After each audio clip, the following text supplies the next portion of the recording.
G'day. Isn't this exciting? I'm Josh Zepps. Some of you may know me from 702 ABC Radio Sydney, or you might have seen me on Q&A or on The Project on Channel 10 or on HuffPost Live.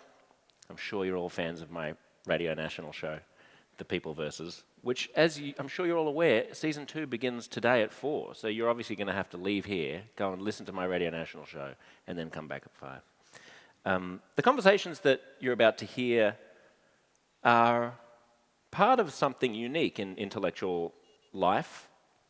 If that sounds a bit grandiose, it's because I don't think you actually really know when you've got a front row seat to something that is changing history. I think about being an ancient Roman who decides to gather with his buddies on the northwest slope of the Acropolis and try to figure out how they're going to deal with all their problems, and they decide to vote on it. And they probably weren't really thinking about the fact that they were inventing democracy. They just wanted to have better conversations about things. And people who were buying Gutenberg's fancy new mechanical movable type printing machine, they didn't realize that they were ushering in an era of mass communication that would change the world. They just wanted to have better conversations about things.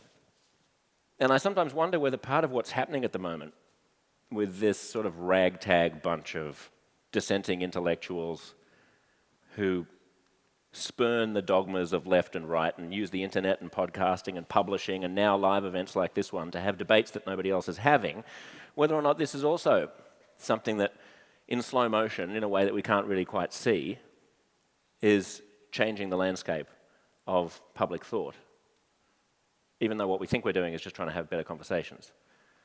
So thanks to you for making this event possible. I'm super excited for today. I should give a nod to the Indigenous owners of this land. We are standing in Tumbalong, the Gadigal clan of the Eora Nation are the traditional owners, so all our respect to them. This movement, it's been called the intellectual dark web. Are we familiar with that term? Yeah. So Bret Weinstein, it was actually Eric Weinstein who coined that term. I would like to introduce them with a slightly different slant. I like to think of these guys as cast members in a superhero troupe in the Marvel comic universe. I'll explain what I mean when they come out here, but just please give a warm welcome to Sam Harris, Maajid Nawaz, Douglas Murray, Bret and Eric Weinstein. Thank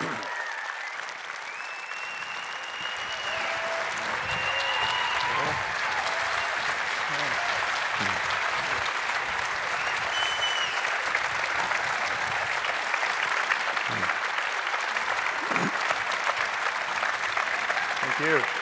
Hi.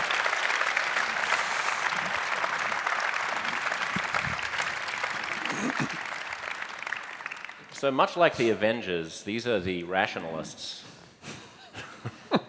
Didn't they all just die in Infinity War? I think, yeah, you're going to have to replace them. Didn't Thanos win? Thanos won. Mm-hmm. Yeah, we're coming back though. We're going to win. Yeah, it's Avengers 4. I'm going to wait for it. So let's start with Eric. Eric Weinstein. He is sort of maths man, I would say. He's the analytical genius nerd of the group.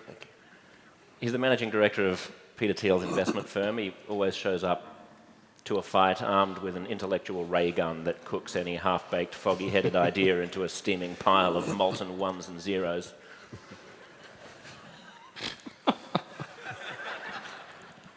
The next superhero, Douglas Murray, is the Grand Earl of Reason Manor.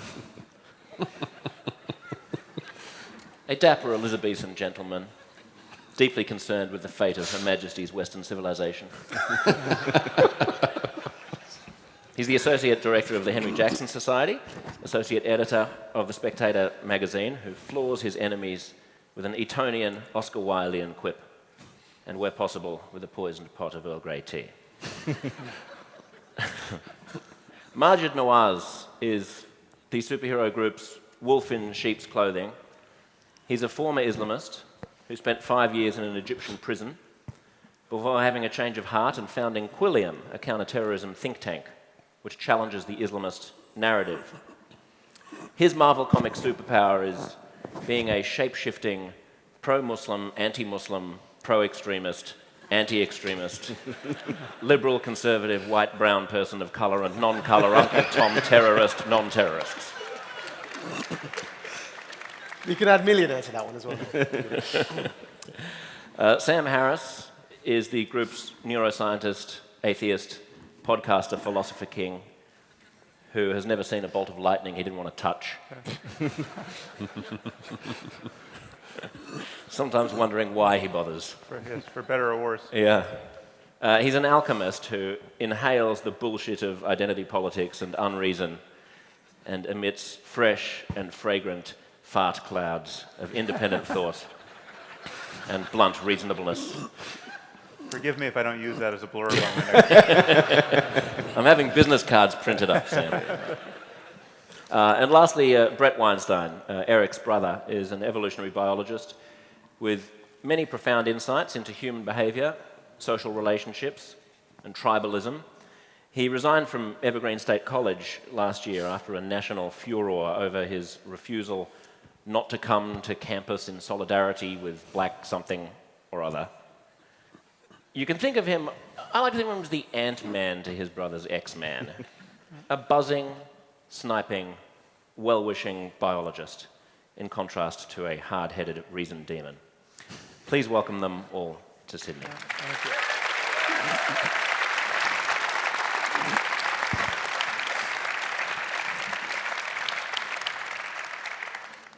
The IDW concept is that it's actually not that hard. What's super hard about it is doing it in an environment that takes very simple observations and almost immediately turns them into high crimes, according to some ethos that appears to be circling the planet, facilitated by technology. And so in some sense, the key question is, why is it so easy to have difficult conversations within a restricted group according to certain rules of interaction which have been largely forgotten, and what is making that so difficult to do in this larger container? And it's sort of fantastic that you see the same problem on different continents and different countries and different cultures, so that there really is some sort of global environmental variable that is making it very tough to do in public. So I think that in some sense it's a great premise, but it is also the conceit here is that it's actually relatively satisfying and easy to do it once you agree to what a conversation is. Does everyone accept that? Yeah, I mean, the premise is it is in fact terribly difficult to do widely, and you do it at great reputational risk, it seems, but it's totally bewildering that this is the case. I mean, it should be, as Eric points out, it should be easy to do. It should be, I mean, these are, with a modicum of charity and with, I mean, this trope that Eric, I don't know if this is your coinage or not, the notion of steel manning, but the ability to, the practice of putting your opponent's view in a form that he or she would agree with, and then addressing that, your arguments to that. I mean, that is so rare in normal society, within journalism, or talking heads on television, that it seems like some sort of intellectual breakthrough and a moral breakthrough, but it's just basic Simply to be decency, moderately generous towards your opponent. Yeah. Maajid, you were going to jump in I think that when you give everyone a voice, there are good things that happen with that and bad things. And one of the bad things is that everyone has a voice, everyone has a platform, therefore everyone has an audience that they're playing to. And if everyone is attempting to please their own audience and the echo chamber that their audience is and the confirmation bias that is prevalent, then people aren't speaking to each other. They're speaking at each other to their audiences. And that's when often you find people are speaking, actually, they're speaking across each other, because really what's happening is I'm too busy worried about what my followers will think about what I'm saying, rather than actually having a conversation with the person in front of me. And I'm also worried about the backlash.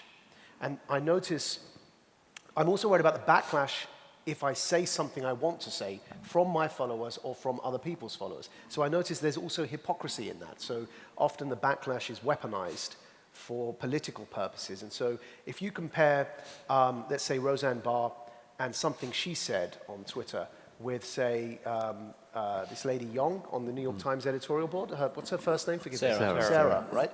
And the same people that were calling for Roseanne never to have a TV show ever again are defending Sarah. And the same people that are saying that Sarah should be sacked were defending Roseanne, because actually it's all about what your audience wants.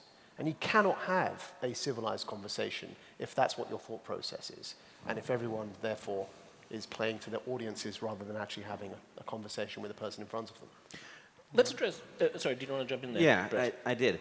I think there are a couple things. One lesson from the fact that there is, for lack of a better term, an IDW that is succeeding in having difficult conversations, and there's a general experience of difficult conversations running off the rails.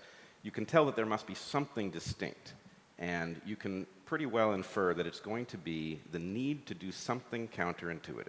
That people who are not succeeding in having those conversations are abiding by some set of rules, and somewhere in those rules is something you're going to have to reverse, even though it feels wrong. So maybe it's the generosity towards the person that you are disagreeing with, imagining that they may have a point that you haven't seen, for example. Another thing is that there are a very tiny number of bad actors, percentage-wise, but they have a very big effect. It does not take very many people trying to derail a conversation to prevent that conversation from happening. And so figuring out how you are going to bar those people in order that the rest can have the conversation is maybe rule one. You can't have the bad actor in a position to disrupt everybody else. And the final thing is, there's just an unnatural fact about the number of people involved in these conversations. The internet is putting us all in contact with each other. And that's having a consequence for language that is really unfortunate, which is that every term is becoming incredibly broad because it comes to include everybody's version of that term. So language has become so crude that we can't have a conversation until we do something, again, counterintuitive, which is invest the time on the front end to say, all right, well, this term, like let's say race, for example, what exactly do we mean? Before we jump into a conversation about race, can we define that well enough that we all know what the term means when we get there, so that we're not tripping over basically effectively mutually exclusive definitions that cause misunderstanding? Why would there be a misunderstanding about the meaning of the word race? Oh, it's a great test case because, I mean, in fact, I've changed my position on it because I constantly heard as a biologist that I'm supposed to believe that race doesn't exist because there's more genetic variation within so-called races than between. And that's true, but also meaningless. And so I was pushing back on that for years because that mathematical fact does not imply that races don't exist. It implies that there's a demarcation issue. The reason I've reversed my position is that the way we categorize race actually follows effectively the one-drop rule, where we will call somebody black because they have some black in them. That's not a biological phenomenon. That's a sociological phenomenon that's responsive to a kind of selection. So when I say race, that's very imprecise. I will tend to say population because that is a rigorous term, and I will try to avoid race because it is very hard to define in any way that is rigorous. On the other hand, if I'm going to participate in a conversation about race, I have to figure out, am I going to try to get everybody in that conversation on board with a different term, or am I going to sign up for that term and potentially run afoul of what I know to be true? Brett, you've just done what I was going to ask you to do. Douglas, you look wistful in a way that I can't tell whether you're flatulent or it's about very to hard. Sometimes it's wistful, sometimes it's anger. It's very hard. There's a very tiny line. What I did want to get you to do up front so that we don't get derailed into just talking about one way in which it's difficult to have civil conversations was for each of you, who each have quite specific fields of expertise and quite specific interests, to give us a brief articulation of a way in which civil discourse breaks down or is difficult in your particular field. Brett, I think you just did that because I think race and racial sort of allyship is fundamentally what has brought you to the notoriety that you have. Sam, do you want to take on faith? Sure. Yeah. So, yeah, haven't I already done that? This is back to the beginnings. There's no obvious downside. So I guess the one sort of generic problem here is that many people, it seems most people, most of the time, Whether they'll answer to this charge or not, it still is operating in the background. Most people imagine that wanting something to be true counts at least a little bit as evidence that it is true. I mean, there is this it functions as confirmation bias often, but I'm thinking of what is quite possibly the worst justification for religious faith I've ever encountered, and it's amazingly popular. It's some version of, I wouldn't want to live in a universe where there isn't a God who can hear prayers or who can look after things. I wouldn't want to live in a universe where there wasn't some basic love that was a principle of existence spread throughout the galaxy. Well, the fact that you have that preference says exactly nothing about the universe you're living in, right? And there's no place better than science to get that way of thinking beaten out of you. Though it obviously can happen in science, but in science we have pathologized it as confirmation bias or wishful thinking or some form of fraud. In religion, and with this notion of faith, it is in some cases it's explicit. I mean, it is explicitly proposed that because it is so, we can so readily believe in these things, that says something about the plausibility of the doctrines themselves. It certainly says something about their necessity or their usefulness.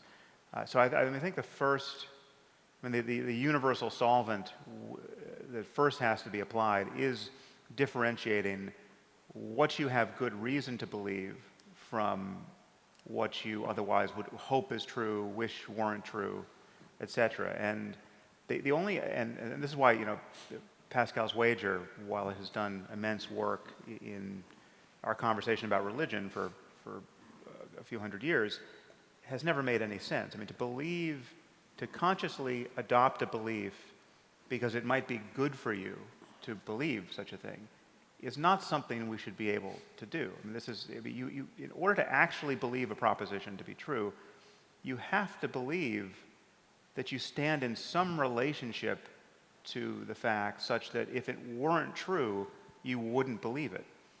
And wanting something to be true or believing that it would be good for you if it were true is precisely the wrong relationship to have with reality in order to actually be representing it faithfully. So yeah, the first, and this is one of the things that makes conversations on so many of these topics so difficult, because people come in with a very strong, visceral sense that certain things have to be true, otherwise the wheels come off of our common project together. So race has to be an illusion, or it has to be true, depending on somebody's predilection.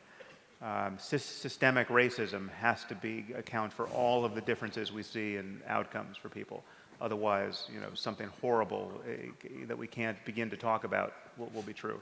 And so we find ourselves often in conversations with people who have such an emotional attachment to things being a certain way, they're not even processing any argument you give one way or the other. And to even be giving some kind of counter argument is to be convicted in advance of some reprehensible immoral commitment. And if it's difficult to dissuade somebody of something that they want to believe in on some kind of social issue, then when the stakes are as high as eternal salvation and the meaning of the universe, it's even trickier, isn't it? Maajid, will you take Islam? So you're saying these are areas that make it difficult to have In conversations what respect about is this, it right? difficult to have a civil conversation about Islam? It's easier to ask about Let's the just other move way right on around. to Douglas immediately, shall we? Let me count the ways.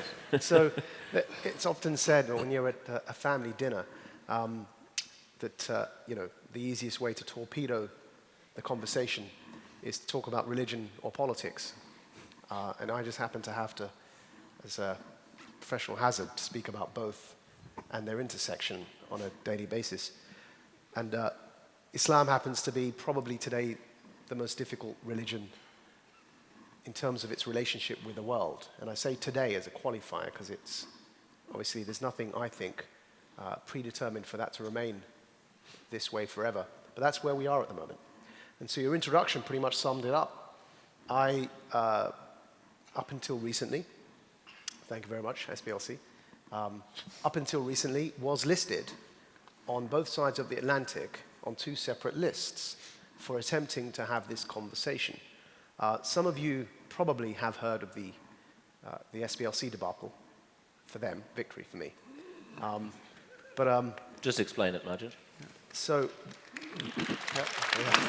I'll allow that. At any one given time, this time last year, I was on 2 separate lists. In the United Kingdom, I was listed by Thomson Reuters World Check, which is a database, I think Australians say data.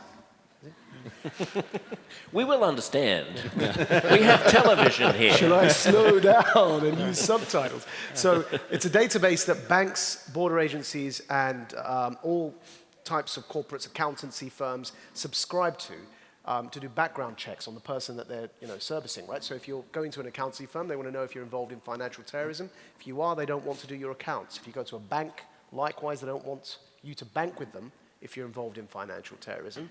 Border agency is self-explanatory. So all of these different, quite powerful institutions subscribe to Thomson Reuters, yes, the journalism agency Reuters, that runs a database called World Check that is run on a subscription model for profit.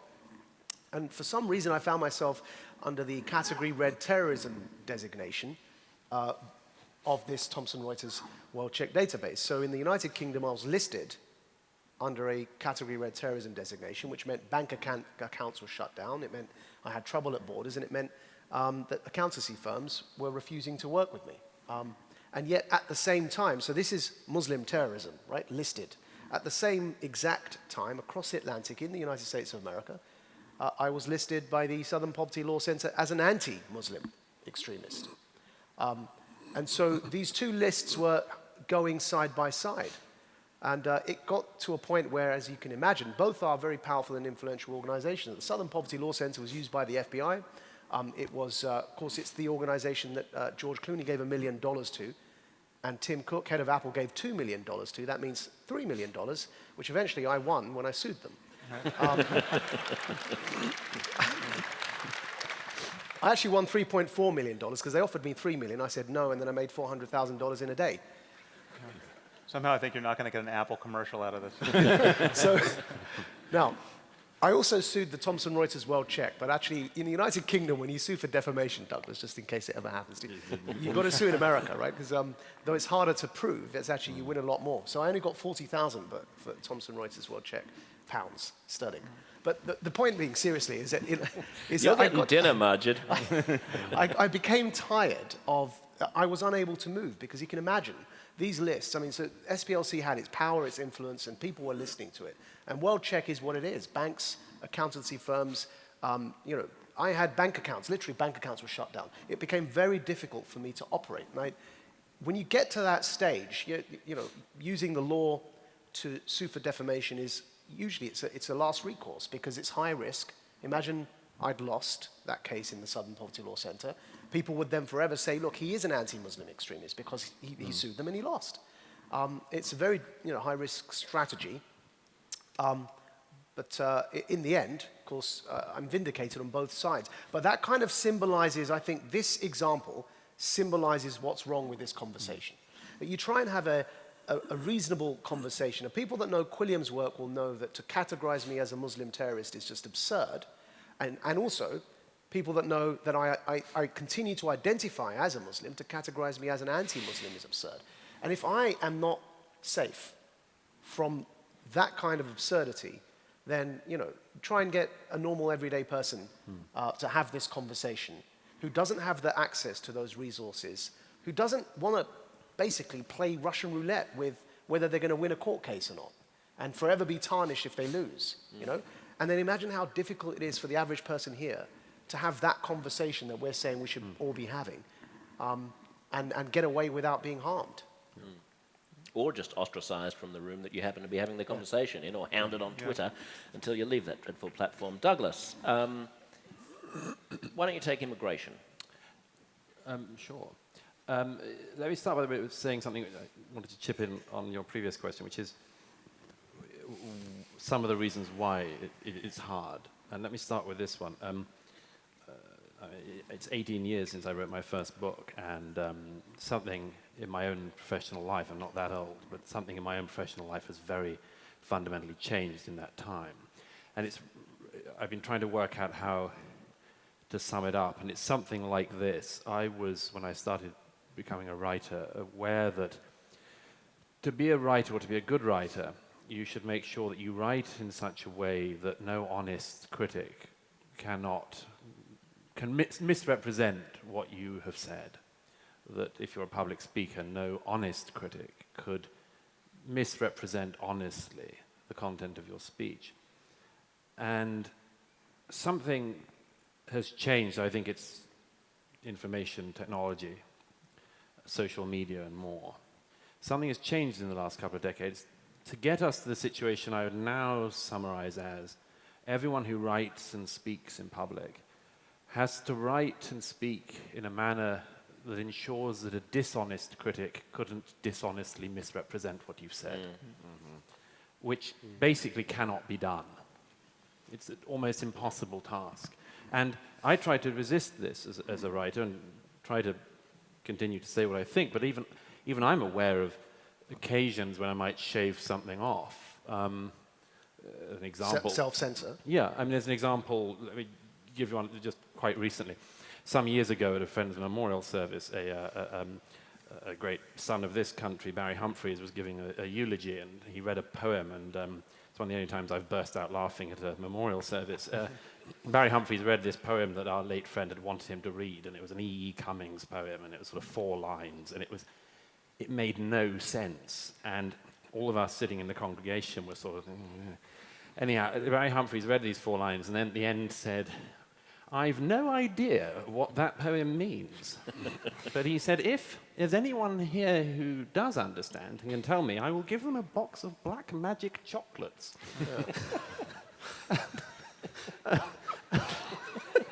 None of us had heard of black magic chocolates for years. They're still around. Anyhow, with some friends, it became a sort of thing. We often used to joke, whoever's late to dinner has to give everyone else a box of black magic chocolates or whatever. Anyhow. By the way, to our American audience, Barry Humphries was the man behind Dame Edna, which is probably what they would know. He's bafflingly unfamous in the States. Well, it's their fault for being ignorant about that. So, anyway, the reason I tell you this story is because some time ago I was writing a piece, and I was being rude about something or someone, and I said at some point, and I give a box of black magic chocolates to whoever can come up with the answer to this. And I just realized, first of all, not everyone was in on the joke, obviously. Secondly, it was sort of fun enough, but the main thing was I suddenly thought there's just no point in saying black magic chocolates. I just should change it to like Roses or Quality Street or something. And I told this to a black friend of mine who was like, "You did what?" And I was just like, well, I just thought, like, somebody might think, why would he choose black magic chocolates? There's something sinister about that. It's and I just thought, why risk any hassle? So I just threw in Quality Street or something. Anyhow, the point is that you can't really do that. You can't write in order that some absolute maniac won't dishonestly accuse you of something you're not guilty of. So if I feel that, I know that a lot of other people do. The other thing that's really stopping conversation these days is the idea that you can't speak about any experience that isn't your own. Mm-hmm. The sort of breakdown, the identity politics reduction, which means unless you're a woman, you can't speak about anything to do with women. Unless you're a man, et cetera, unless you're this color, you can't talk about that. Unless you're this religion, you can't talk about that. Unless that's your sexual practice and orientation, you can't talk about that. Which just, it's forever cutting off conversation which actually is connected to all of us. We're not these weird subsections. We're also a society. We're also communities beyond that kind of breakdown. And this is making almost all discussion very difficult. And it comes back to what Maajid just said, which is the cost of entry is being made too high for most people. That's my general view. Yeah. If somebody watches what Maajid has put up with in the work he's done, like why would you do that? Why would you get into that? It happens to be one of the most important things you could get into, but why would you put up with that crap? You know, you could go off and do something else. And this is one of the great successes of the people who've pushed back against Maajid, who've pushed back on all of us in some way. And just one other thing, which is worth throwing out there, which is what I call the YouTubeization of discussion. And the YouTubeization of discussion goes something along these lines. It happens to me sometimes, by the way. I'm sometimes on YouTube and I'll be looking for the latest clip of Eric Weinstein or Stein. Oh my God, I just Steined you, yeah. Forever Stein. Eric, I'll be looking up on YouTube. And sometimes there's something that will come up and it'll be like 10 times Douglas Murray annihilated someone or something. Or watch Douglas Murray destroy this person. And I sometimes go, oh, I wonder what I did then. and I click, and I don't do this often, by the way. It's only like most days, no. But I click sometimes, and I go, oh, well, that's just what we used to call a discussion. Yep. But it's presented in that way, and very rarely do you actually annihilate someone on television. But the problem about this is it seeps into the general discourse, and I notice people now do this in television studios. They go on in order to have the YouTube excerpt of it announced as X destroys Y utterly and makes him cry.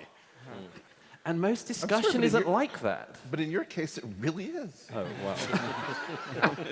Well, sometimes, yeah, okay.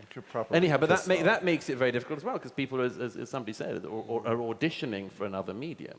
Just talking of auditions, I've just got to make very clear. I did audition today to come here as a woman, but we didn't accept my application. I noticed that. You're going to have to work harder at it, I would say. You're not really pulling it off. It is a...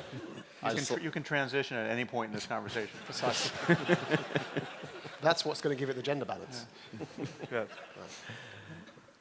I didn't really answer your question. You didn't answer, I mean... I answered a load of other questions of my own invention. I don't even think the word immigration appeared in your answer once. I don't remember. We'll treasure that moment. An incredibly novel position on immigration, just articulated by Douglas Murray. But I think you raised some interesting issues which I want to come back to. And so, Eric, one thing that I think that you could speak to here is, I've been interested in your sort of defense of disagreeableness. In other words, do you want to take on the question of civility itself? In other words, whether or not we can have civil conversations about incivility and civility. I mean, lately it seems like we can't even talk about whether or not we should be being civil without being uncivil about that. Yeah, there's a lot of chicken and egg in our future on this one. There's an old definition of a gentleman as a man who's never rude by accident. And it's very important that incivility be a spice and not a substrate or a main course. So once in a blue moon, it's perfectly reasonable to eviscerate someone when they are behaving badly, and it's in fact necessary for civility to forcibly let people know that you're quite unhappy.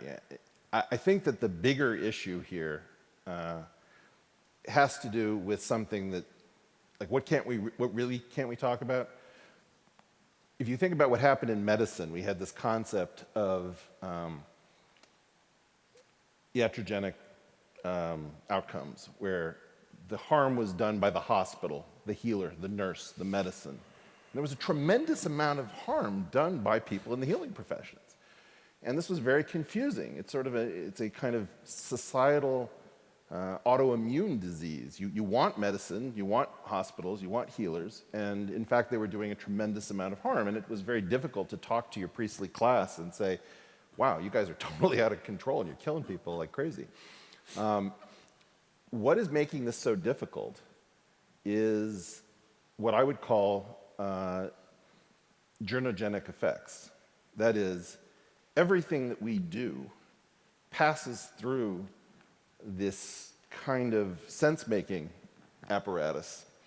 And the sense-making apparatus is suffering from some kind of crazy autoimmune disease where we absolutely need journalism. I mean, make no mistake about it. We need journalists, we need journalism, and what we have is crowding out the journalism that we need. So it's very confusing, right? Because at some level, you hear somebody like President Trump saying, you know, the press is the enemy. And in some weird way, he's right, and in some weird way, he's terribly wrong. So, you know, if you take Maajid's situation, it's only confusing to Maajid because he hasn't studied quantum mechanics deeply enough to realize that he's Schrodinger's Muslim. I told you he was the maths nerd of the Marvel group. And, you know, poor Douglas didn't understand that he needed magic chocolates of color, and then everything would be fine. We're in some situation where we're trying to figure out what can we say so that we do not find ourselves tomorrow hating our own existence because we've wound up in some previously respectable paper or news program completely misportrayed. So let me just ask you, how many people here, like I'm sitting on the far right of this panel, how many people here are on the far right? Okay. How many people here are the alt-right? Okay, tomorrow, there's going to be a paper that says, if anybody covers this at all, you know, a collection of 6 intellectuals was assembled on stage as a gateway drug to the alt-right. Popular with the alt-right, and it'll go on, alt-right, alt-right, alt-right. Now, by perseverating, by just repeating something over and over again, like, are there any women in the audience tonight? Okay, technically you don't exist. I'm sorry to say it. Because you're all frustrated white male incels. You don't know this, but it will happen, right? And, you know, we had our friend Jordan Peterson talking to Nellie Bowles of the New York Times, who preceded the esteemed Sarah Jung into this august paper of record. And he, of course, used the phrase enforced monogamy. So what was he going to do with enforced monogamy? He was going to redistribute hot females to incapable males to solve the problem of potentially dangerous mass murderers in Canada. Now, I say this sort of jokingly, but it's really not a joke. I mean, these people are absolutely insane, right? It's complete insanity, and it's insanity in the heart of our sense-making apparatus. Why is it insanity? Sorry, Martin. You tweeted something, didn't you, explaining what enforced monogamy meant in a sociological or anthropological sense? Well, I didn't want to do that, in fact. I retweeted you. I know. Yeah. I did. You did your part. A moment of... Dangerous Muslim, non-Muslim. Retweets psychopathic Jew. You might need to... We got a good thing going, man.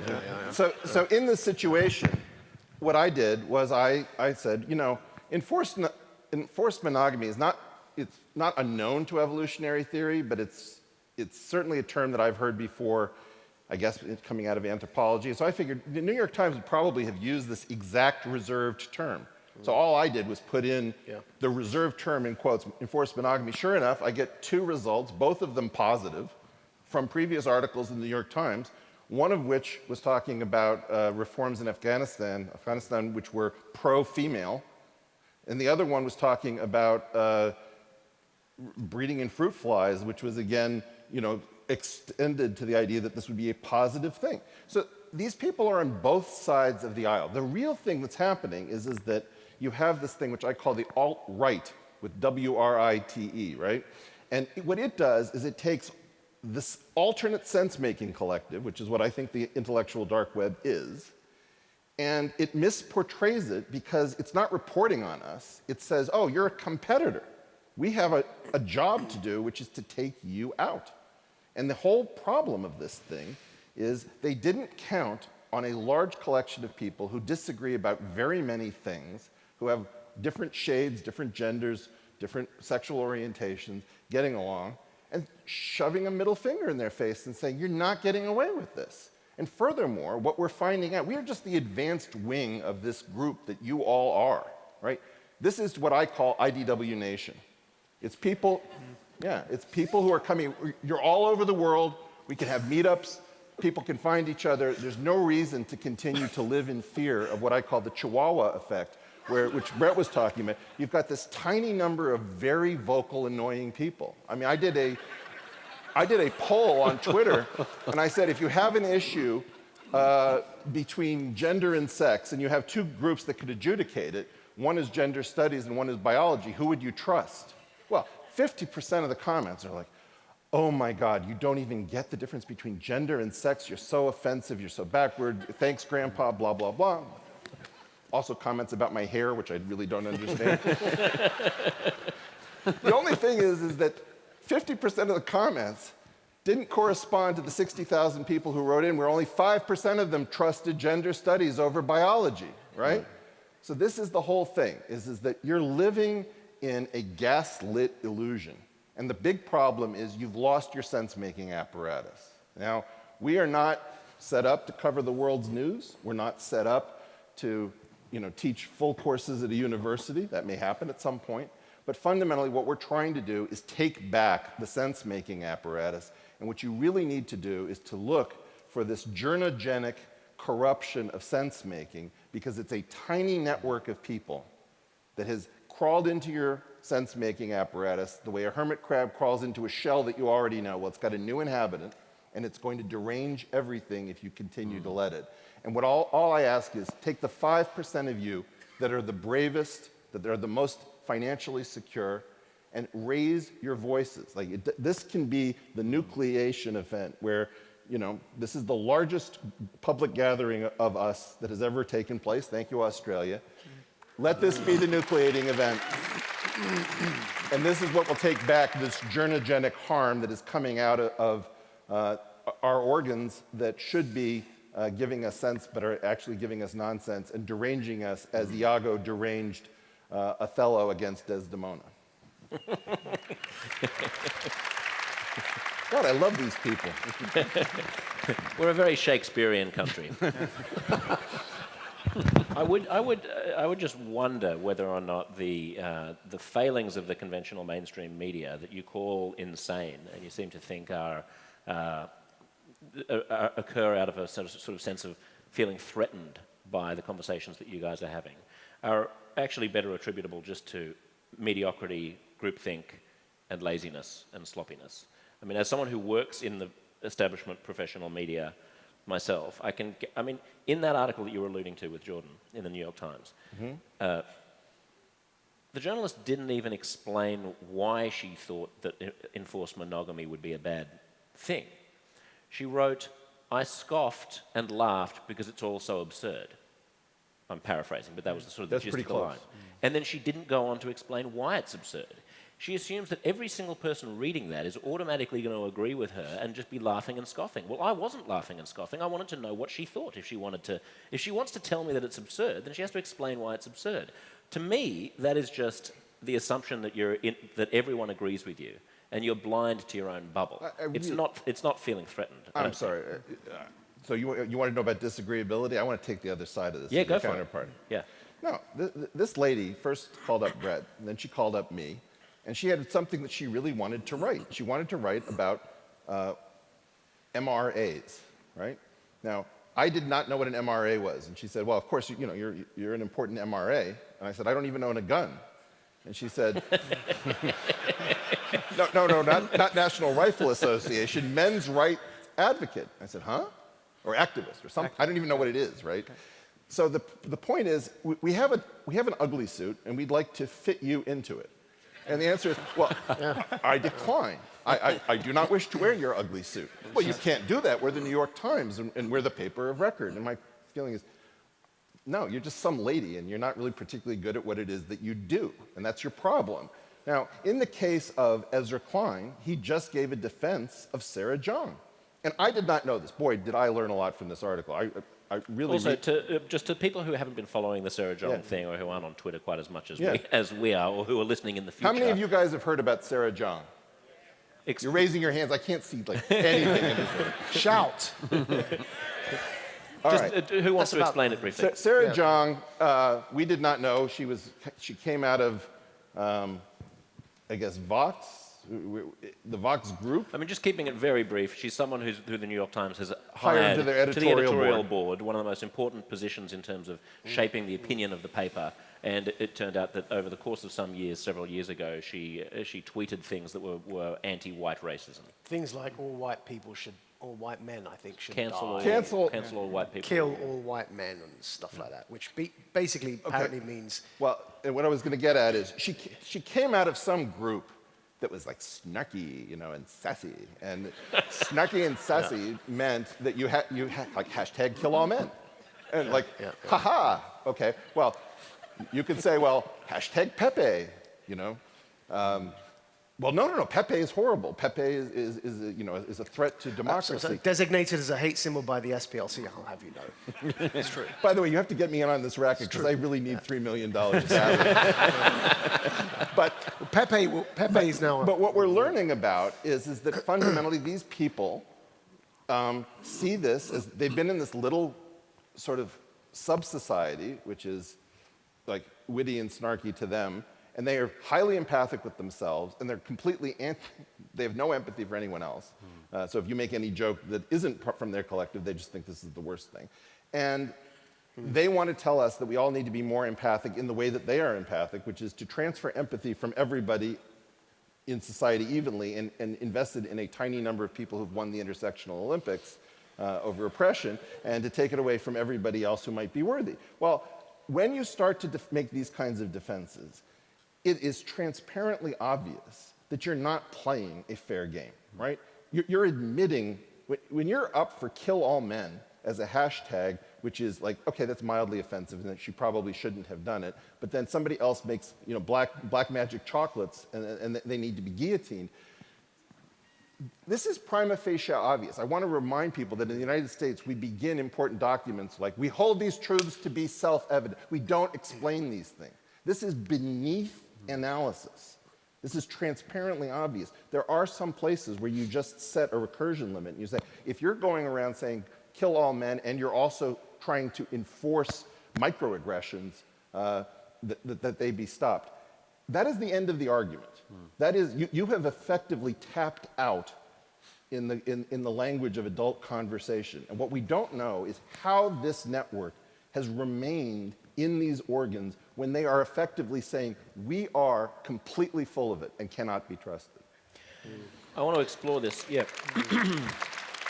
question of microaggressions and what, Douglas, you were just talking about how anodyne and banal one's creative output has to be if you're terrified of triggering a tripwire. Has anyone seen the Reddit image of, the caption is, me trying not to offend someone when I tell a joke, and it's a picture of someone with all of those laser beams, like, in Mission Impossible, kind of contorted, like they're playing Twister, like so they don't touch the red line, and then underneath it someone has responded, my mother was killed by a laser beam, you asshole. That's exactly. So, Sam, when you were on my podcast, We the People Live, which I hope everyone subscribes to, you were talking about this in the context... the one with Hannibal Buress that went no, so it well? wasn't. It was the other... Okay. It was the other... One of the other episodes that you were on where you were...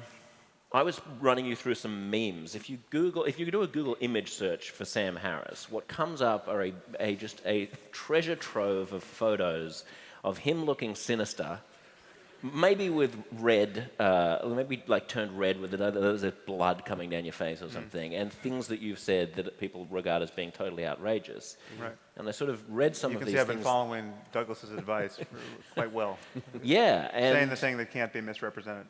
And you were saying that there are certain that it would be impossible to be a sparkling and interesting writer if your criterion for yourself was that you were never going to write anything that could be intentionally misrepresented and taken out of context. Yeah. How do you deal with that? Well, the truth is, as Douglas gave us each iteration of this, the final one is truly impossible to defend yourself against. I mean, it's just someone who is hell-bent on misleading people as to what your position actually is will find some way to do that, no matter how anodyne your writing is or isn't. So I've cleaned up I've cleaned up my speech and writing a little bit because some hassles just aren't worth it. So insofar as you can foresee the hassle in real time coming your way as you're forming each sentence, it's, I found it useful to just be aware of not making life needlessly difficult for myself. And that comes at some expense. I mean, because there is a lack of color and a lack of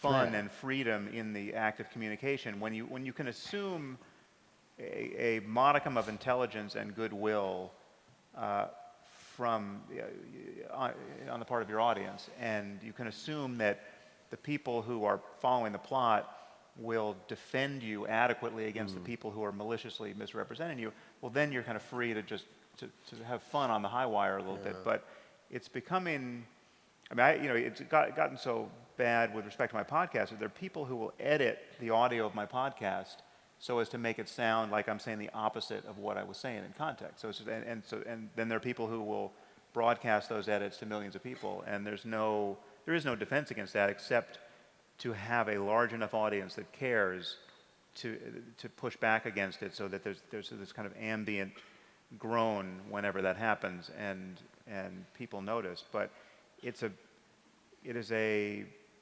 bad job to have to do it oneself, and in fact, I'm now convinced it's almost always counterproductive to defend yourself, because it makes it's boring for all the people who are following the plot and who understand that, in my case, I'm not a racist and misogynist and advocate of genocide against all Muslims or whatever. These are kind of the greatest hits of my detractors. So for me to say yet again in some form, whether it's an article or a podcast or a public talk, listen, I don't actually want to annihilate hundreds of millions of people with nuclear weapons today. That's not my position. That happens next Tuesday. Right. Yes. No. That's a few things would have to happen before we would have that conversation about mass genocide. So the people who know that you're not a genocidal maniac don't need to hear you take that particular foot out of your mouth again and again. And the people who are committed to thinking you're a terrible person are truly incorrigible. They're unreachable. And some of them have very large platforms. I mean, there are people who will never apologize. Even if when they do it inadvertently, there are people who will never apologize for getting something catastrophically wrong in terms of damaging a person's reputation. So it is unwinnable, and what you continually send the message that you are spending all your time concerned about your reputation and the misrepresentations of things you've said, and it clogs up your bandwidth so much that you at every moment it's a forced choice between cleaning up someone else's mess, which took them like 5 seconds to create, or doing profitable and interesting work yourself. And so I'm making much more, I'm making the choice. It's not even a choice anymore, because the truth is, having pulled back from social media to the degree that I have, I don't even see these small fires that are getting set all the time. And what's interesting about the Sarah Jong thing is that I think most people who are not on Twitter have no idea about this story. I mean, this was a confection largely of social media. The pushback, her transgressions, all of the carping about the double standard at the Times. I mean, maybe it's appeared in the Atlantic or some other real journal. But whenever I mention this to someone, because the truth is, I barely saw it, because I pulled back enough from Twitter that I saw it, but it was not something I was. But you have to be careful here, Sam, because in part, you're pulling back from social media is a comment which is like, most of the stuff doesn't really matter. And in the case of Sarah Jong, if what you're saying is true, and I think it is somewhat true, it really matters, and thank God for social media in that particular instance. So you can't say either Twitter isn't real life, right? Because sometimes it really is the only thing covering something. And then in other cases, you can get sucked into some shitstorm that just absolutely doesn't matter. And so if you're blissing out on meditation, you can afford to go right through it. Well, that was a low blow. It's actually worse than that, though, because it is real life. See, I'm in the uncomfortable position of knowing that most of my life is, in fact, online. I mean, most of my reputation is online. Most of anything that could happen materially to harm my career would be happening online. And yet, I find the return to sanity, born of not paying much attention to it, so valuable that it's like that. It's. I think what you're saying is what you said to me in when we had dinner in London during the World Cup final that Right. we lost. Yeah. You're saying that you deactivated it from your phone. Right. So you're not constantly, how you ruined your family holiday because you were responding to Ezra Klein Yeah. on your tweets, Yeah. and you had your wife and kids there. So what you're saying is that taking it off your phone is not that you're disengaging completely. No, from but social I've media. disengaged to the point where it's like I was, because it was on my phone, I was probably checking it, I don't know, some humiliating number of times a day. I mean, it had to be 30 times a day. Yeah. And I don't know how much time that accrued each day, but it was considerable. And again, it felt totally justified. This is my job to pay attention to. I'm following all kinds of smart people. I'm following all of you. I see the articles you think I should read. I go ahead and read those articles. It seems incredibly useful. And then I see all the sniping that eventually produces something which I think, well, fuck, I have to respond to this, right? This is beyond the pale. And then, and Ezra Klein was one of those, right? But then I see that even in the best case, when one of these, skirmishes that takes hours or days that results in blog posts or podcasts or something, even when it resolves in a way that seems as satisfying as possible to me and my side, right, where I feel like, oh, well, I finally put that to rest. At best, it's getting back to zero for me. It's like, it's not like, even when you're winning, on some level, you're still an asshole. Right? But And again, I say that knowing that things of real consequence, like what was so phantasmagorical about that episode with Ezra Klein was that because I was on vacation and trying to salvage what yet remained of a vacation, I was just paying attention to social media out of the corner of my eye, right? And that was enough that was the worst possible way to split the baby, because I was still responding, but doing it ineptly because I wasn't actually totally following the plot. But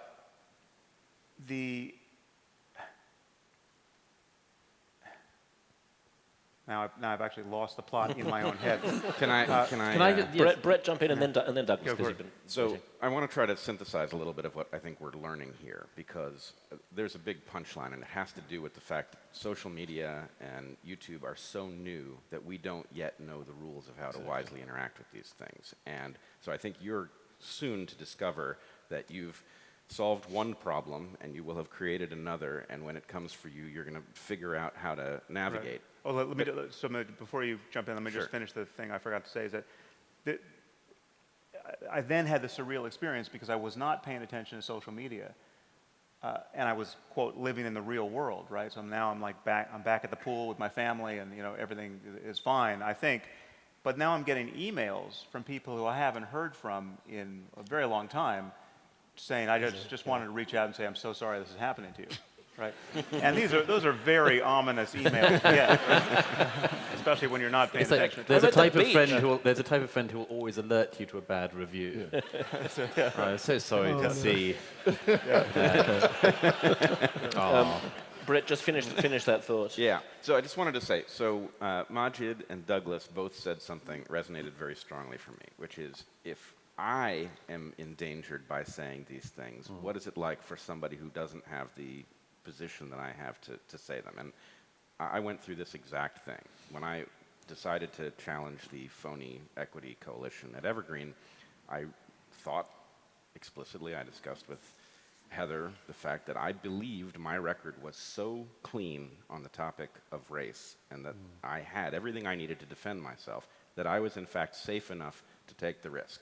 What I now know is that I would have been annihilated but for Dave Rubin, Joe Rogan, Sam Harris, and Eric, and that those forces actually produced enough counter-narrative online to save me from what would have been my fate absent those mechanisms. So that is a very important discovery, and I think what it says is that most people actually simply do not have the firepower, they don't have the record that will allow them to defend themselves against some of these stigmas, and what is necessary is that we figure out how to engineer our way around that problem.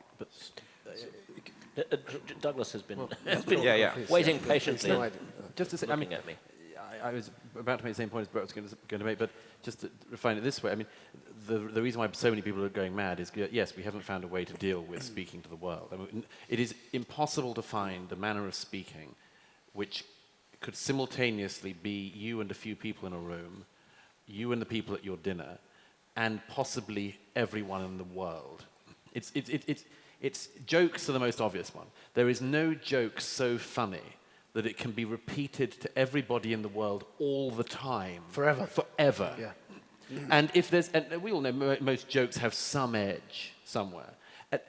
Most of them are not going to last 5 years, let alone et cetera, et cetera. So jokes are the obvious one. The other one is, and I was very worried by what Sam said about that, about the same self-censorship, or not self-censorship, but that thing of stepping back slightly, because what is the problem for politics in all of our countries at the moment? What has produced this backlash in politics? It's that we've had a generation of politicians who can never say anything meaningful in front of people. I mean, I spend a certain amount of my life on shows with politicians, and I know, and Maajid knows, that basically you see it in their eyes. Yeah. The aim is to survive the next half hour without plausibly or otherwise being accused of racism, sexism, homophobia, transphobia, or something else. And you can see it in the other politicians. There's no meaningful win. The hope is that the other person says something which allows you to say, I think that's quite offensive to X group of people. And then the person goes, oh no. And then they're on the ropes and you got them. And if you get enough other people, you destroy them and they're dead. And that's it. And the point is that this is why politicians can't say anything. This could be your effect on these politicians. Yeah, it may be. But the point is that this is why politics is going bad, because you can't tell any truth to that kind of audience. Now, the problem is, if down from politicians, or up from politicians maybe, you have the same effect, that the rest of the world also suffers the problem that politicians have of how to speak to everyone all the time.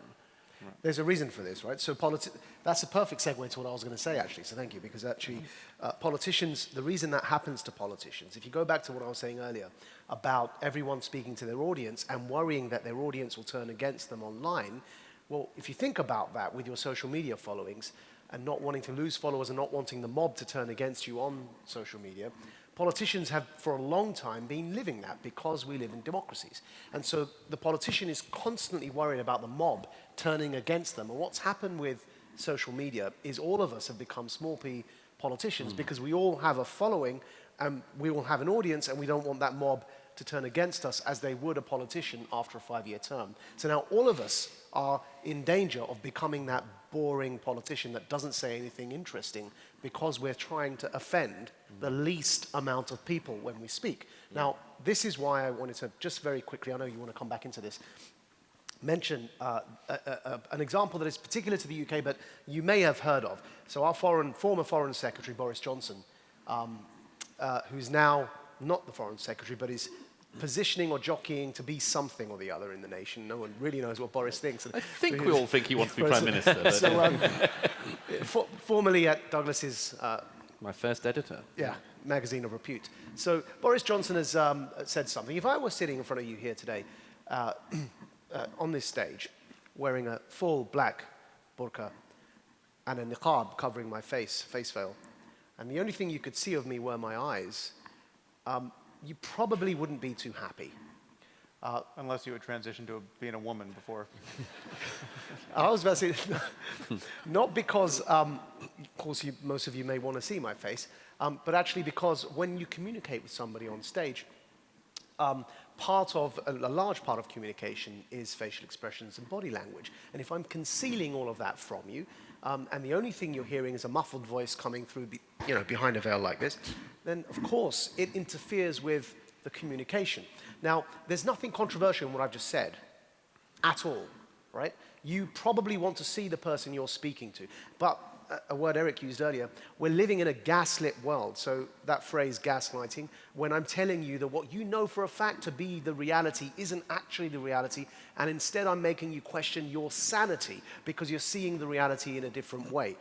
And so I'm pretending that what you know to be true isn't actually true. You're just going a bit mad.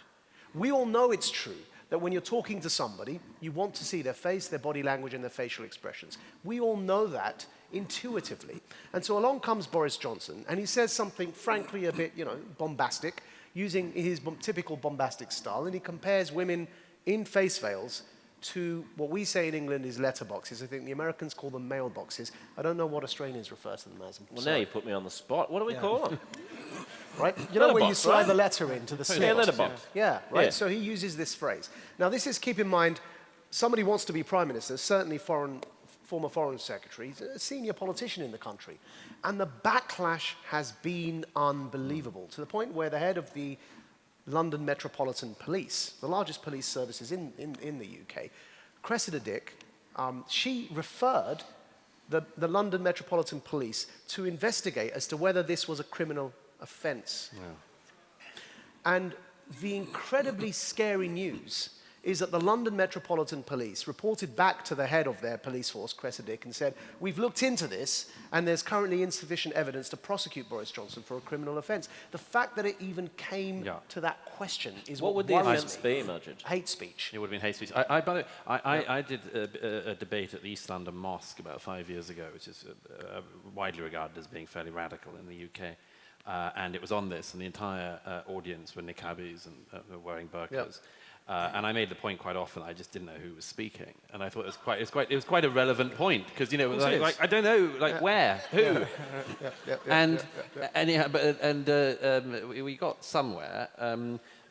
Yes, and I remember at one point one of the women pointed out that the reason why they did it is because there might be arousal in men, and the presenter very wisely said at one point, asked the important question, could a woman who wasn't wearing a burqa come to your house? And I would be able to take my burqa off. And they said, could Douglas come to your house? And I remember saying, I promise not to get aroused. And there was an audible inhalation of burqa. Anyhow, Very quickly to finish the point I was going to make. An audible inhalation. If Boris Johnson, the point I was going to simply say is if Boris Johnson isn't safe from Yes. that mob, right? Yeah. And this is a man who held high office in the country, and if the police are looking into whether that they should criminally prosecute somebody that was the foreign secretary of the country, just imagine if the average person wants to have a conversation about whether actually they think it's important to see somebody's face. But it's also just bullshit, isn't it? I mean, it's a false claim being made by people that this is such an outrageous thing to say. It's deliberately, it's people practicing oversensitivity in order to win a different political point. That's the threat. gaslighting that's going on, It is right? constructed as a threat, Yeah. and that is why it is important. It's not the content, it's not that it's true, it's that it will stick. And so I really want to get to the flip side of this, which is what do we do to break the back of this thing? And by the way, Brett, let's just pause and let people know that you'll be able to ask questions in just a few minutes, all right? So we will be taking questions from the audience, so that I'll give you the final word on this particular session, Brett. So what we're finding out, we're doing a note comparison up here, and we're finding out some important things. Typical to imagine, hey, if I'm barely able to say what needs to be said, what are people who are in a lesser position to say those same things facing when they do it? That there's this stigma that comes back. How do we engineer a reduction in the effectiveness of that stigma? Well, we also have another place where we can compare notes here. Everybody has seen Jordan Peterson having tripped over the idea of enforced monogamy with Nellie Bowles. But we have two other data points.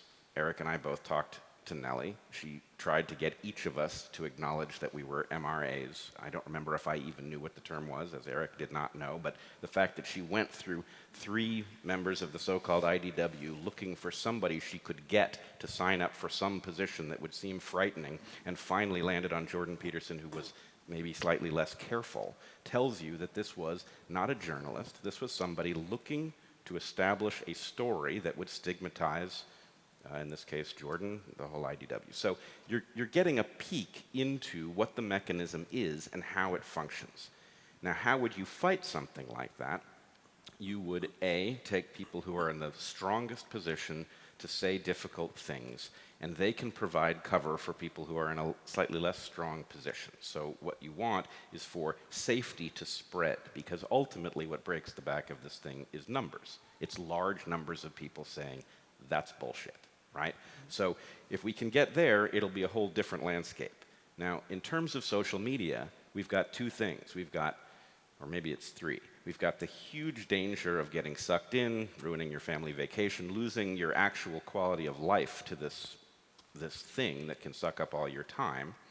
You've got a very big liability in terms of social media being used. If somebody becomes truly dangerous to something powerful, then manipulating them through social media, in other words, creating phony outrage amongst a small number of accounts, can cause you to have your attention sucked into fighting something that isn't even real.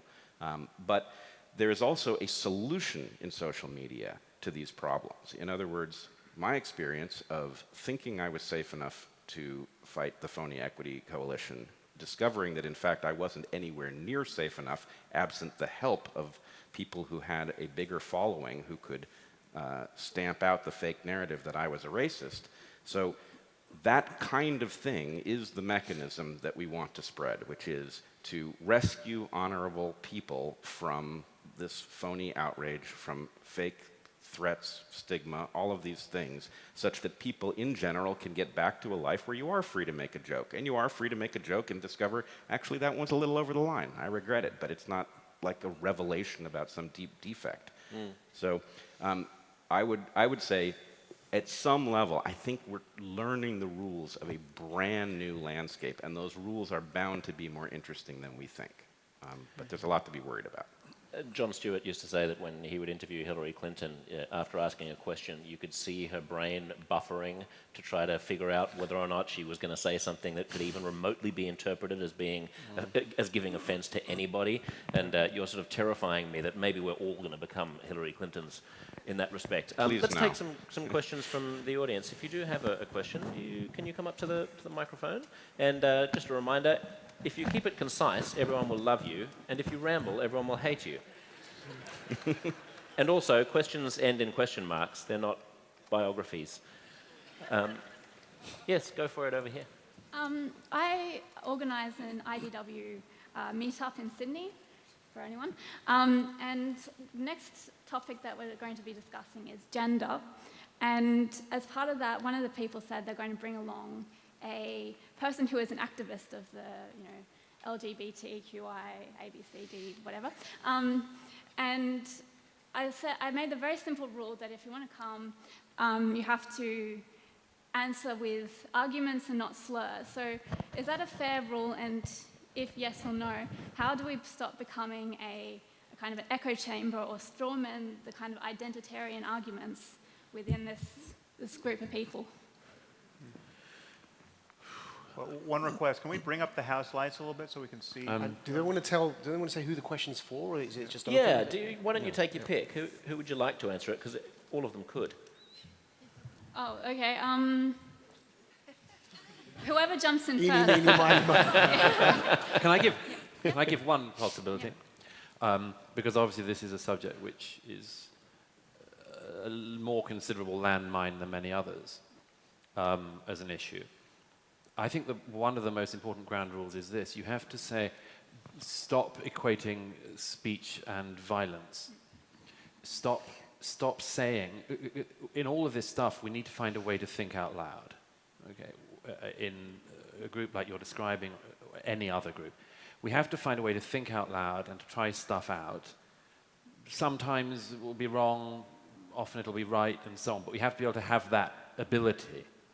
And one of the things that's stopping it is this endless equation of a thought that you've had and have voiced with the most extreme act of violence. So, for instance, if you say X, it's people like you that are the reason why so many of these people are killing themselves. You can't have any conversation if a part of the answer is being presented in that way. And I suppose just to see the people who are doing that as just using another tactic in order to win a particular sectional point, but allowing words to be words again is the beginning of some kind of solution. Yeah, very quickly, there's something I said about that, because on the niqab debate, they were saying that Boris shouldn't have said what he said because it will encourage hate crime against Muslim women in niqabs.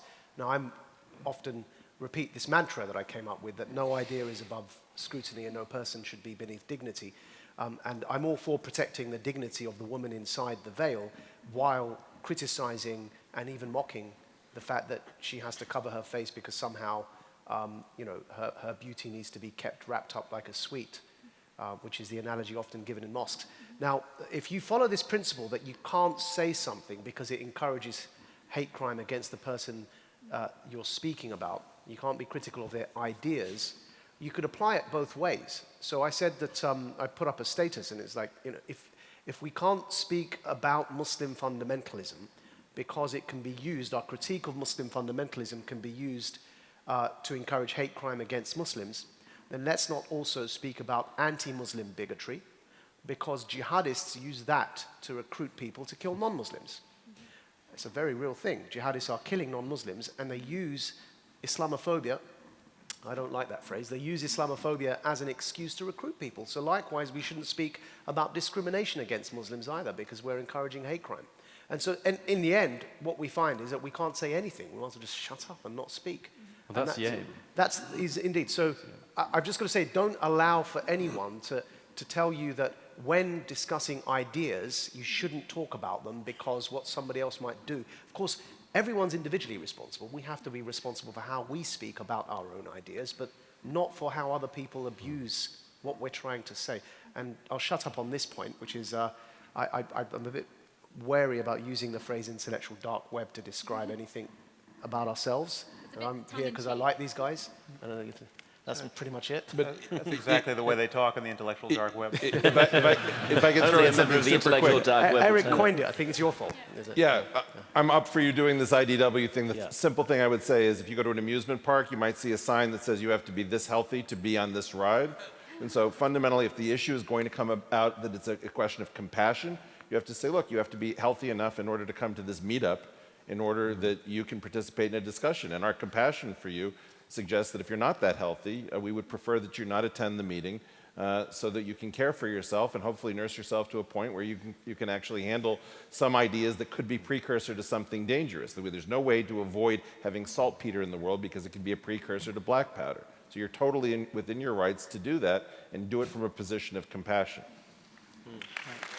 I also just want to point out that we are having a harder time answering that question because of the destruction of the concept of safe space, which should mean a space in which it is safe to take the risks of speaking off the cuff and discovering that your idea isn't as good as you thought or something like that. So safe space has been co-opted to be a space that you are safe from the possibility of offense, which is a space in which you can make no useful progress.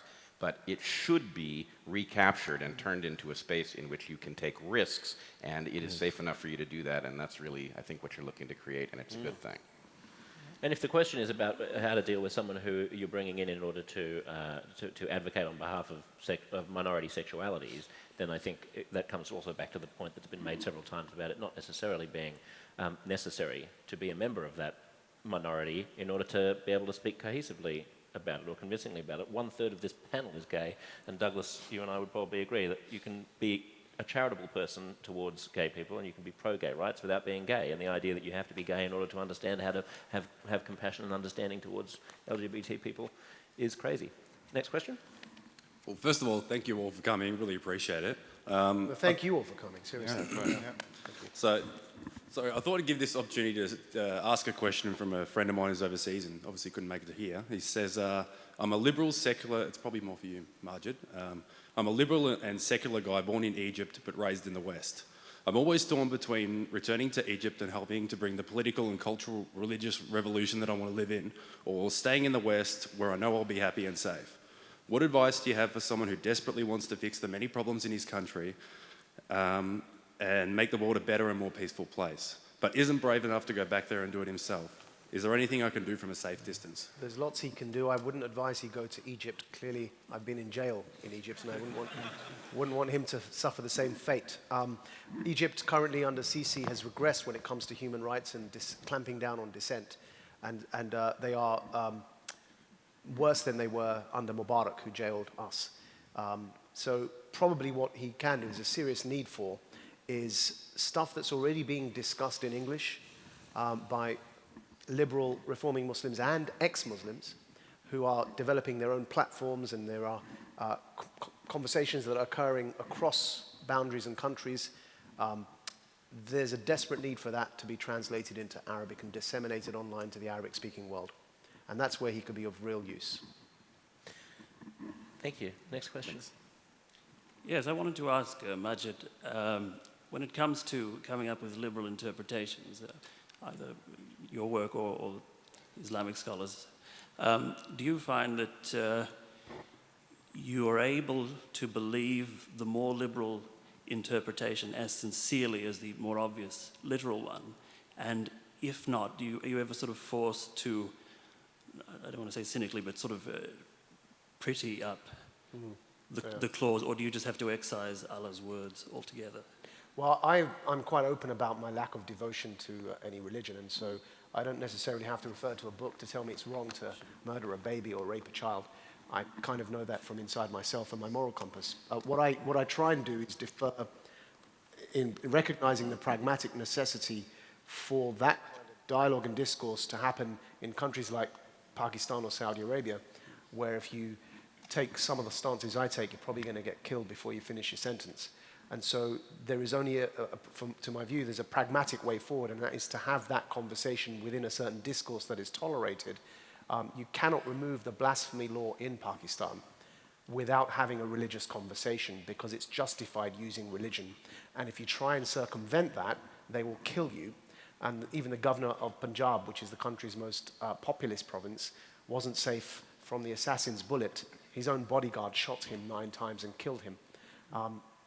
And I know the family, and the consequences of what happened next are just unimaginable for some of the suffering. So the authorities caught the murderer, and so the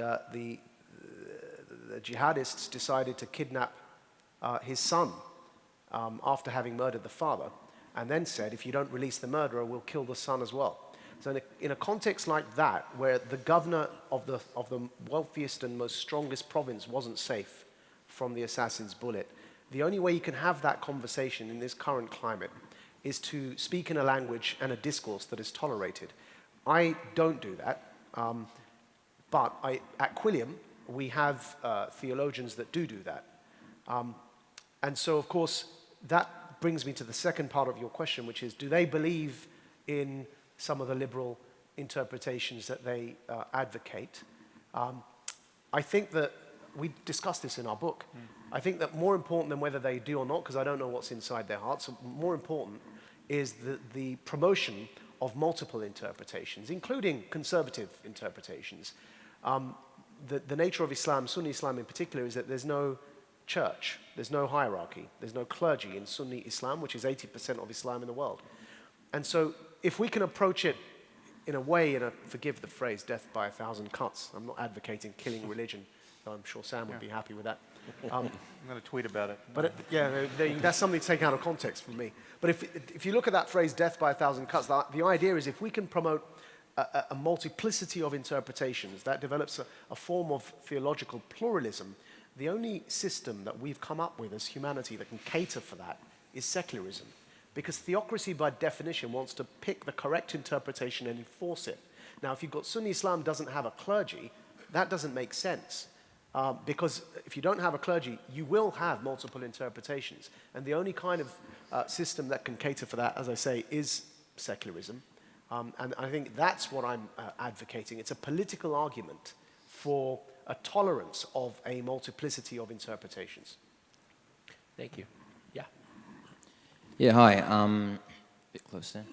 A friend of mine who I guess you could consider to be slightly on the far left a little bit said to me before this conference, have fun at your alt-right conference. And I think there was, a little bit of joking there. But I guess the question is to anyone, but probably more to Eric. What can we do? I know conversation is something that is extremely important, and I think if people actually listen to what you guys were saying, they'd know that, that this is not an alt-right conference.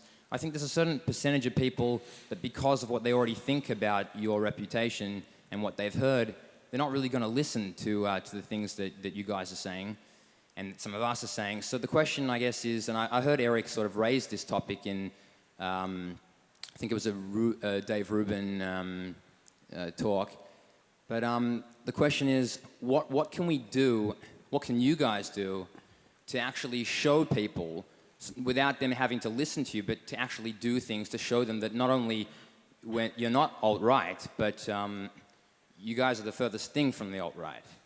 And I guess, and what can we do as well to be part of something, part of a movement that can, I guess, help people and do positive things in the world, just to show people where we're not that kind of people. Eric, sorry to jump in, Eric. Great question. Eric, just sorry to jump in. We've got three minutes, so apologies to all of you, the other people who are asking questions. Yep, you'll be able to ask your questions at the next session. I tried, if you remember Bill and Ted's Excellent Adventure, they realize what they're going to need. They have a time machine. They put it back where they're going to need it, so they reach into the bushes and they get what they want. What I did before was I asked, how many of you are alt-right? And the audio is going to be released, right? And nobody said, I'm alt-right. Let me ask a question. How many of you are left of center? Woo! Yeah. That was just me. Anybody else? Okay. The point is, we're going to start doing this with audio. We're going to start doing this with photographs. So we're learning their game. And what we're going to do is we're going to start making them hate their own position, because they are going to look so stupid and so foolish. And you're correct. We haven't done enough for you. And so I want you, look, you guys are paying good money to be here. We're taking time to come all the way to Australia.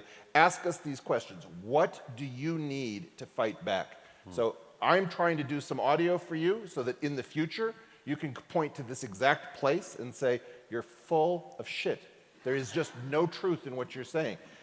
In our family, Bret and I don't think anybody in our family has voted right of center since the 1920s, right? This is the funniest thing ever. Allow it to be humorous and join us. Thanks. I guess what I just add is there that I'd like to show people that we're making actually positive change in the world. What can we do to actually make positive change? Well, so you heard me on Dave Rubin's show when I said, hey, maybe we should actually try to do the same de-inflection of third-person singular pronouns, which are the only pronouns inflected for gender in the English language, that we did to the honorific Miss versus Mrs., where females were inflected for marital status, men were not. We came up with Ms. So I said, hey, do you want to actually take this on? Do you want to start with intersex rather than trans, which is a clear biological case where people are neither physiologically male nor female, right? We are going to show more compassion. We are going to start this process of winning. And what we need to do for you, right, this is the advance guard. We're here to try to take the hill so that the rest of you guys can hold it, and then we can go on to the next one, right? And so that's what we're trying to do. We're trying to build into we're gaining strategy to hold the hills, to make these ridiculous perspectives funny rather than terrifying. And thank you for the question. Thank you. Bret. I want to jump in and say one more thing, which is that this is an excellent place to scrutinize how the magic trick is done, right? How is it that we are portrayed as right, far right, alt-right, whatever it is? The way it's done is by getting people who would conclude something different were they to listen, not to listen. That's the key. So there will be something, maybe it's Nellie Bowles, who comes to the New York Times and broadcasts something that makes somebody unhearable to the point that you will decide it is sophisticated not to listen to them. So the way to break that, especially in the case of whoever it was who just asked that question, you have a friend who believes this, but they also know you and you're here. So effectively, you can say the equivalent of, well, I dare you to listen and see whether you retain that interpretation. You won't be able to if you listen to what they actually say. The only way you can do it is if you maintain the cartoon you've been handed and you don't allow anything to challenge it, and that's really on you if that's what you choose. Thank you all. Let's take a 30-minute break. We will be back. All of the people who didn't get to ask a question but who are standing there, just make sure that you push your way to the front of the queue next time, and we'll take more questions. We'll leave more time for questions in the next session. So a big thanks to all of you, and a big thanks to Pangburn Philosophy for making this happen. We'll see you in a bit.